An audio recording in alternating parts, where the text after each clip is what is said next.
Selamat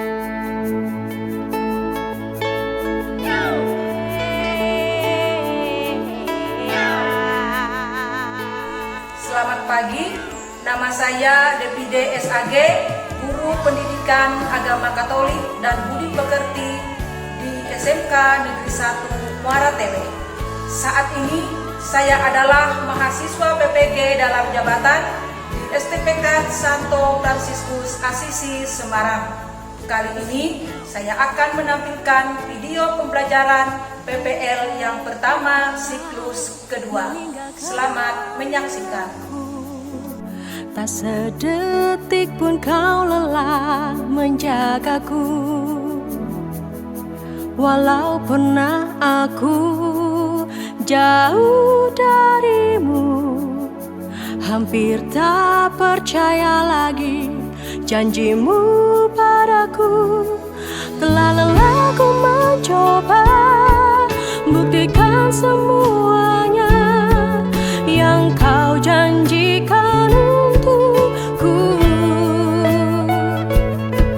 Walaupun kau sadari salah dan dosa di diri. Selamat pagi semuanya. Pagi. Bagaimana kabar kalian hari ini? Baik. Ya, puji Tuhan ya, kita hari ini dalam keadaan sehat, tidak kekurangan satu apapun, meskipun di luar cahayanya sedang tidak bersahabat. Seperti biasa, untuk mengawali kegiatan pembelajaran kita akan mengawali dengan berdoa terlebih dahulu. Siapa yang mau memimpin kita dalam doa? Sebelum kita mulai kegiatan pembelajaran pada pagi hari ini, mari kita berdoa. Dalam nama Bapa, Putra dan Roh Kudus. Tuhan, terima kasih telah kami penjarakan kepadamu. Kami akan mulai kegiatan pembelajaran ini pada pagi ini. Tuhan, kami mohon berkat-Mu dalam pembelajaran ini. Dari awal hingga akhir, hanya doamu Tuhan yang Kristus, Tuhan dan perantara kami. Dalam nama Bapa, Putra dan Roh Kudus. Amin. Terima kasih Indra sudah membawakan kita dalam doa ya. Baik, Ibu akan mengecek dulu kehadiran kalian. Ada yang tidak hadir hari ini? Ada Bu. Siapa? Yus Bu. Kenapa tidak hadir? Sakit Bu. Oh iya. Kita doakan semoga lekas sembuh. Amin. Yang lainnya hadir semua. Oke, terima kasih ya. Baik, pada hari ini kita akan masuk ke materi pembahasan yang baru, yaitu mengenai tugas gereja yang mewartakan kabar gembira atau kerima ya. Dan sebelum itu kita akan melihat apa yang menjadi tujuan pembelajaran kita hari ini. Tujuan pembelajaran 1. Memahami arti dan makna gereja yang mewartakan, sehingga peserta didik dapat mengambil bagian dalam mewujudkan sifat-sifat dan karya pastoral gereja dalam hidupnya, serta menjadi agen dalam pengembangan moral hidup Kristiani. Peserta didik mampu memahami kerima sebagai karya pastoral gereja, menghayati dan dapat mewujudkannya dalam hidupnya sehari-hari. Matius bab 28 ayat 19 sampai 20. Jadi itu tujuan pembelajaran dari materi kita tentang karya pastoral gereja yang mewartakan kabar gembira. Baik anak-anak sekalian, untuk lebih memberi semangat untuk kita dalam mewartakan karya pastoral gereja yang mewartakan kabar gembira, maka marilah kita berdiri, kita menyampaikan yel-yel untuk diri kita sendiri, penyemangat untuk diri kita sendiri. Mari kita mewartakan kabar gembira melalui perkataan dan tindakan. Bisa, yes! Ya. Baiklah, Ibu akan mengecek kembali sejauh mana kalian masih mengingat materi kita minggu kemarin tentang liturgia. Masih ingat apa saja tugas pastoral dalam gereja? Saya Bu. Margarita, silakan. karya pastoral dalam gereja ada 5. Yang pertama liturgia, kedua kerigma, ketiga martiria, keempat koinonia, dan yang kelima diakonia, Bu. Iya, mantap. Baik, pertanyaan yang kedua. Melalui kegiatan apa saja gereja itu menguduskan umatnya? Ayo, siapa yang masih ingat? Saya Bu. Sinta, silakan Sinta. Melalui perayaan-perayaan liturgi, sakramen, ibadat, doa, dan devosi. Iya, betul. Kemudian yang ketiga, adakah kesulitan atau hambatan kalian dalam melaksanakan tugas gereja yang menguduskan ini? Saya Bu. Terkadang saya kesulitan menyelesaikan waktu untuk ikut terlibat dalam kegiatan gereja di lingkungan karena berbenturan dengan kegiatan serta tugas di sekolah. Iya, jadi ada hambatan ya untuk Indra karena kegiatan gereja kadang-kadang berbenturan dengan kegiatan sekolah. Materi kita hari ini yaitu tentang karya pastoral gereja yang mewartakan kabar gembira. Kemarin kan Ibu sudah memberi tugas untuk kalian untuk membaca atau mencari teks kitab suci atau baca-baca dari bukunya. Ibu mau bertanya, apa makna tugas gereja yang mewartakan kabar gembira menurut kalian? Siapa yang bisa jawab? Saya Bu. Serti, silakan Serti.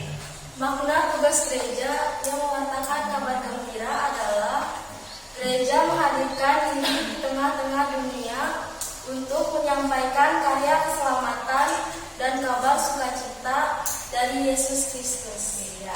Apa saja bentuk perwujudan tugas pewartaan itu dalam hidup kita sehari-hari? Siapa yang silakan cerita?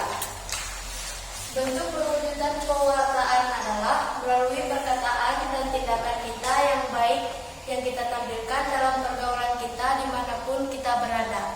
Iya, jadi akan masuk ke materi kita ya tentang karya pastoral gereja yang mewartakan kabar gembira.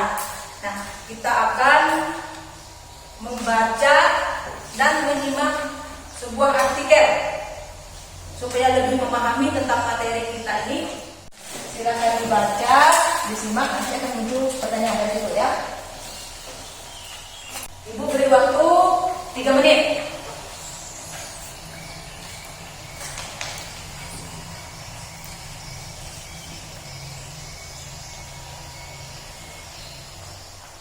Baik, setelah kalian selesai membaca dan menyimak artikel tadi, sekarang Ibu mau bertanya kepada kalian.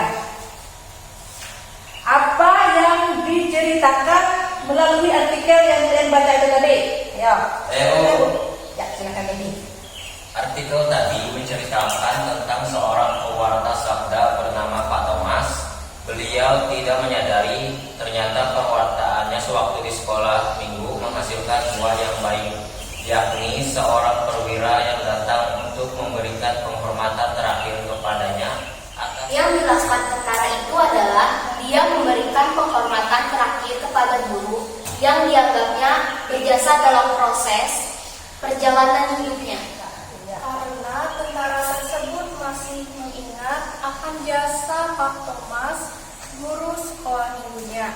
Ia bisa sukses seperti sekarang ini adalah berkat pewartaan gurunya yang tidak kenal lelah membimbingnya meskipun ia adalah anak yang nakal. Kira-kira pesan apa yang kalian dapatkan dari cerita tersebut untuk hidup kalian? Ya, baik, Ali, silakan Ali.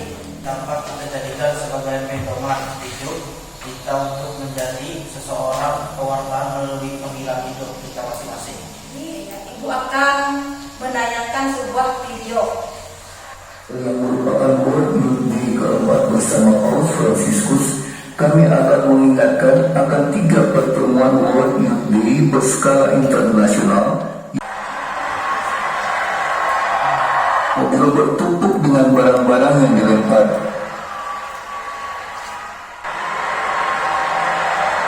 Tema World Youth Day atau Hari Orang Muda Sedunia tahun 2013 diambil dari Injil Matius, di mana firman-Nya adalah pergilah dan jadikanlah semua bangsa muridku.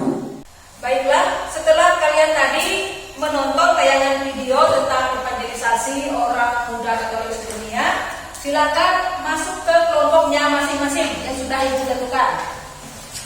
Kelompok 1 di sini, kelompok 3 di situ, kelompok 2 sebelah sini.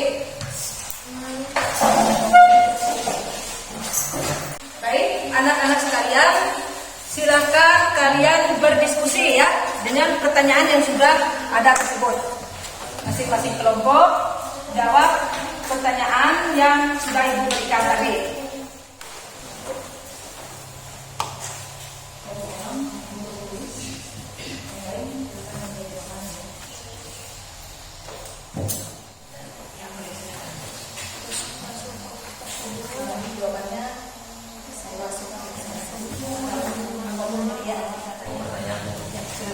Bagaimana pewartaan kabar gembira dapat memahami dan mengatasi penderitaan dan kesulitan umatnya? Oke, baik. Nah, gereja itu bisa hadir atau terjun langsung ke umatnya ya, mendatangi umatnya yang mengalami kesulitan hidup itu tadi. Jadi bukan hanya berdiri di atas altar atau bukan hanya melalui kata-kata saja, tetapi terjun langsung mengunjungi umat yang mengalami. Nanti kamu sekedar 3 sampai 5 dia. Sampai 2. Menurut pendapat kalian, apa makna pesan ajaran Rasul Paulus? Paulus celakalah aku kalau tidak memberitakan Injil. Menurut pendapat kalian jawabannya apa? Menurut saya, makna pesan Rasul Paulus ini mau menyampaikan kepada kita tentang tekad dan komitmennya dalam menyebarkan Injil Kristus. Bagaimana kita sebagai orang muda Katolik atau EMK dapat mewartakan kabar gembira atau firman melalui perjalanan. Baik, anak-anak, karena waktu untuk diskusi sudah habis, sekarang Ibu persilakan kalian untuk mempresentasikan hasil diskusinya tadi ke depan. Ibu persilakan ke kelompok 3 terlebih dulu. Silakan kelompok 3.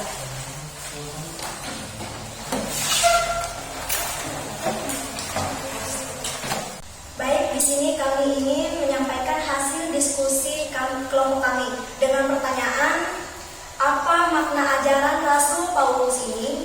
Sebab itu berdirilah teguh dan berpeganglah pada ajaran-ajaran yang kamu terima dari kami, baik secara lisan maupun secara tertulis. Jawabannya, pesan Rasul Paulus tersebut mengandung makna bagi umat Kristiani, yaitu agar mereka tetap kokoh dalam iman dan tetap memegang teguh ajaran yang telah disampaikan oleh para rasul. Rasul Paulus menekankan pentingnya mempertahankan dan tidak menyimpang dari ajaran dasar iman Kristiani yang telah diterima, serta melindungi kebenaran iman dari pengaruh pengajaran yang salah. Pesan ini adalah panggilan untuk tetap setia pada inti ajaran Kristiani dalam kehidupan kita sehari-hari. Ya, kita beri aplaus untuk kelompok 3.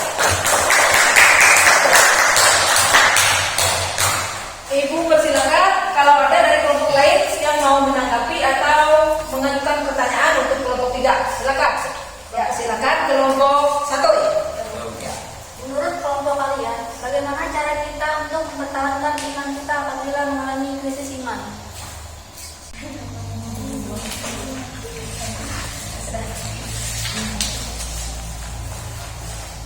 Baik, di sini saya akan menjawab dari kelompok 1.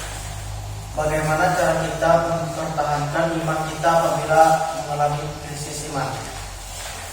Untuk mempertahankan iman, yang dapat kita lakukan adalah yang pertama, berdoa, mencari dukungan dalam doa agar dapat dilakukan dan diteguhkan. Yang kedua, berbicara dengan pemimpin rohani atau pastor, suster, frater, dan guru agama. Yang ketiga, berbicara dengan teman satu komunitas. Yang keempat, merenungkan suci. Yang kelima, bergabung secara aktif dalam kegiatan gereja. Mungkin itu saja jawaban dari kelompok 3. Kelompok lain ada yang mau menambahkan? Tidak ada. Ya cukup ya. Ya. Selanjutnya Ibu persilakan kepada kelompok 1 untuk menyampaikan hasil diskusinya. Kelompok 1 silakan maju ke depan.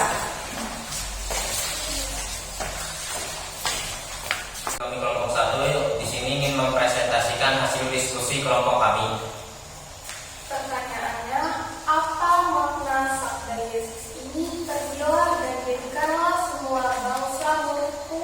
Matius bab 28 ayat 19. Jawabannya, kalimat pergilah dan jadikanlah semua bangsa muridku merupakan sebuah perintah yang disampaikan oleh Yesus kepada pengikutnya. Maknanya adalah bahwa Yesus memerintahkan para pengikutnya untuk pergi ke seluruh dunia dan menyampaikan ajarannya kepada semua bangsa, yakni ajaran tentang cinta kasih. Kita semua adalah murid Kristus yang mengatakan kabar gembira tersebut melalui tindakan dan perbuatan yang berkenan di hadapan Allah. Baik, dari kelompok lain ada yang mau bertanya atau menanggapi hasil diskusi kelompok 1? Ibu persilakan. Kami dari kelompok 2 ingin bertanya, bagaimana kita sebagai orang muda Katolik dapat mewartakan kabar gembira Kerigiama melalui pergaulan kita?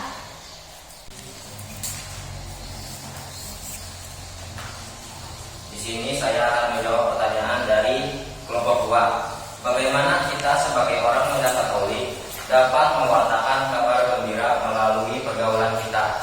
Jawabannya, sebagai orang muda Katolik, kita dapat mewartakan kabar gembira melalui yang pertama, hidup sebagai teladan bagi orang lain melalui perkataan dan tindakan sehari-hari. Yang kedua, terlibat dalam kegiatan gereja, misalnya kegiatan kelompok pemuda gereja, pelayanan sosial.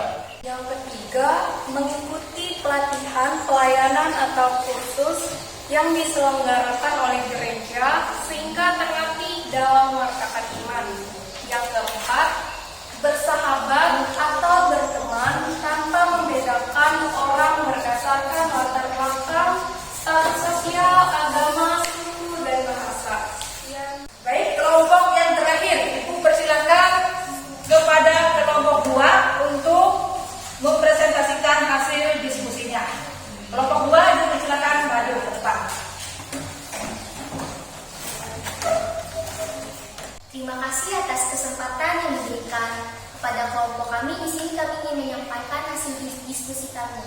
Pertanyaan nomor 1, apa makna pesan ajaran Rasul Paulus ini? Celakalah aku jika aku tidak memberitakan Injil. Maka pesan Rasul Paulus ini mau menyampaikan kepada kita tentang tekad dan komitmennya dalam menyebarkan Injil Kristus. Rasul Paulus merasa sangat bertanggung jawab untuk memberitakan pesan Injil kepada orang-orang, dan dia siap untuk segala risiko, tantangan, serta kesulitan dalam melakukannya. Sebagai murid Kristus, kita pun sama seperti Paulus, kita memiliki tanggung jawab untuk memberikan Injil Kristus kepada semua orang agar karya keselamatan dialami oleh semua orang sampai ke ujung bumi. Sekian presentasi kami pada hari ini. Apakah teman-teman ada yang ingin bertanya? Kelompok kami ingin bertanya, berikan contoh pewartaan iman secara praktis di tengah masyarakat.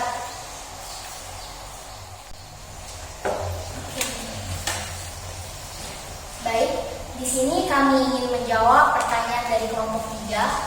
Contoh pewartaan iman secara praktis atau secara sederhana di tengah masyarakat. Yang pertama, melayani sesama melalui tindakan kasih, menjenguk teman atau saudara yang sakit, dan membantu mereka yang berdampak bencana. Yang kedua, berbicara atau bertutur kata yang sopan terhadap orang lain, misalnya dengan guru, orang yang lebih tua, dan teman. Yang ketiga, mengambil bagian dalam acara keagamaan di lingkungan, misalnya menghadiri ibadah, kelompok doa, atau kegiatan pemudaan. Keempat, tidak malu membuat tanda salib ketika sedang makan di warung dan di kantin sekolah. Yang kelima, membagikan kesaksian hidup tentang bagaimana iman kita membawa perubahan positif dalam hidup kita. Sekian dan terima kasih. Kalau ada kelompok lain lagi yang mau menambahkan, silakan. Tidak ada, Bu. Kalau tidak ada, kita beri aplaus untuk kelompok dua. Baik, setelah kalian berdiskusi dan mempresentasikan hasil diskusi kalian masing-masing dan saling menanggapi, sekarang Ibu minta satu orang untuk merangkum hasil diskusi kita pada hari ini. Silakan, Ibu persilakan kepada Mbak Teresa. Baik, jadi kesimpulan yang saya dapat, yang pertama, karya pastoral gereja yang mewartakan kabar gembira adalah pemberitaan tentang Yesus Kristus. Orang dapat menemukan keselamatan dan hidup yang bermakna dalam iman kepadanya. Yang kedua, Kerikma menekankan pentingnya membagikan kabar baik tentang Kristus kepada orang lain untuk membawa mereka kepada iman dan keselamatan. Karya pastoral gereja yang mewartakan kabar gembira itu mesti kita sampaikan melalui tindakan hidup kita sehari-hari, baik itu melalui perkataan dan perbuatan kita. Terlebih lagi, kalian sebagai pelajar di sekolah, pewartaan kalian itu bisa melalui perkataan dan tindakan kalian. Bagaimana kalian berperilaku sopan terhadap guru, terhadap teman-teman di kelas. Jadi itu merupakan pewartaan. Tidak mesti harus seperti itu, tetapi melalui perkataan dan tindakan perilaku hidup kalian sehari-hari, dimanapun kalian berada. Di rumah, kalian menghormati orang tua kalian, saudara-saudara kalian. Di sekolah, kalian bertemu dengan guru, menyapa guru dengan sopan dan tidak berkata kasar dengan teman. Baik, anak-anak sekalian, setelah tadi kita mendalami materi kita, sekarang Ibu akan memberikan kesimpulan atau rangkuman dari pembelajaran kita hari ini tentang karya pastoral gereja yang mewartakan kabar gembira atau kerikma. Yang pertama, pewartaan atau kerikma berasal dari bahasa Yunani yang berarti karya pewartaan kabar gembira. Kemudian yang kedua, pewartaan adalah komunikasi yang terarah kepada penerusan pesan Injil. Misteri keselamatan yang dilaksanakan Allah bagi semua orang dalam Yesus Kristus berkat kuasa Roh Kudus. Selain itu juga dapat dilakukan dengan tindakan nyata.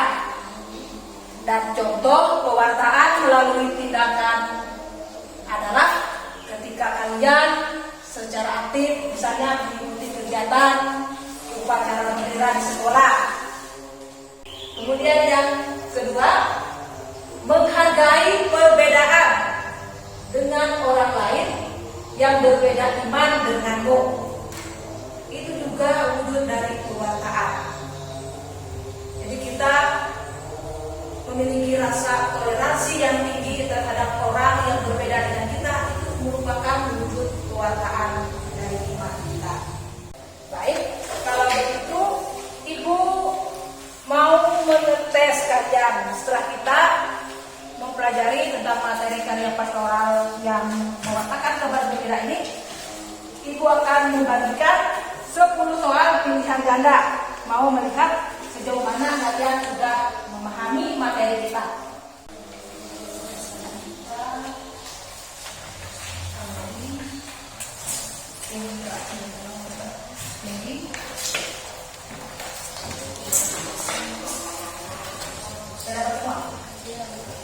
Jadi silakan kalian menjawab pertanyaan yang ada yang sudah dibagikan tersebut.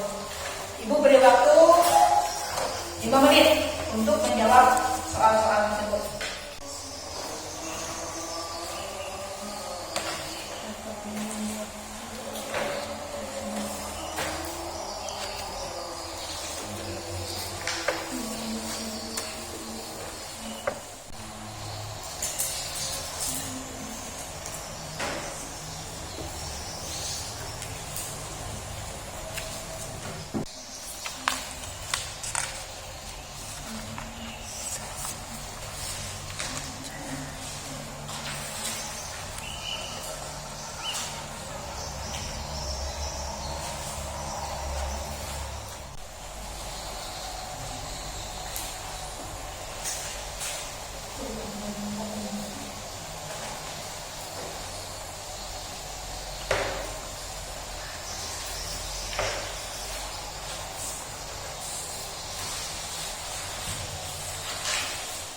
Bagaimana, ada yang sudah?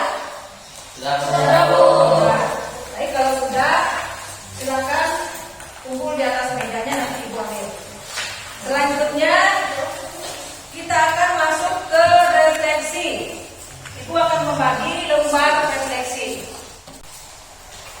Silakan kalian tulis refleksi kalian di kertas yang akan dibagi ini.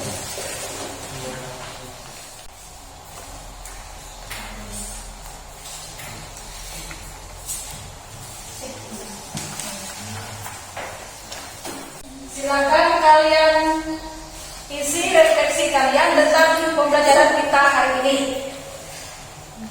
Ibu kasih contoh pertanyaan refleksinya. Apakah kalian mengalami kesulitan dalam memahami materi ini? Jawab di situ iya atau tidak. Kalau iya, contreng iya. Kalau tidak, contreng di bagian tidak.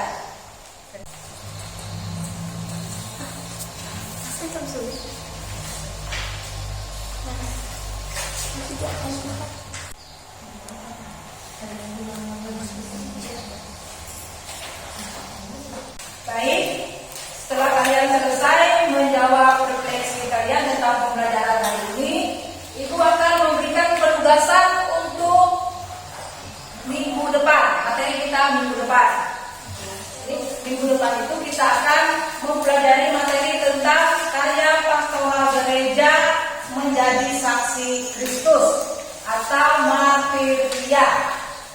Jadi silakan kalian cari, catat ya di buku tugasnya. Silakan cari teks kitab suci yang berisikan tentang kesaksian.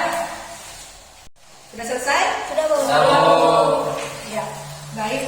Karena materi kita pada hari ini sudah selesai, maka kita akan mengakhiri pembelajaran kita dengan berdoa. Siapa yang mau memimpin kita dalam doa penutup? Ya, Bu. Ya, silakan. Delima Sapitri. Teman-teman, sebelum akhiri kegiatan pembelajaran pada hari ini, marilah kita berdoa. Dalam Bapa, Putra, dan Roh Kudus. Amin. Ya Allah yang Maha Bijaksana, puji dan syukur kami haturkan kepadamu atas rahmat penyertaan dalam pertemuan ini. Kami bersyukur ya Tuhan karena ajaran kasih-Mu bagi kami. Terlebih karena karya perwatan membersihkan kami. Dalam karya perwatan Raja yang hidup, semoga kami mau dan mampu diutus untuk membawa kabar sukacita bagi sesama dan Kristus Tuhan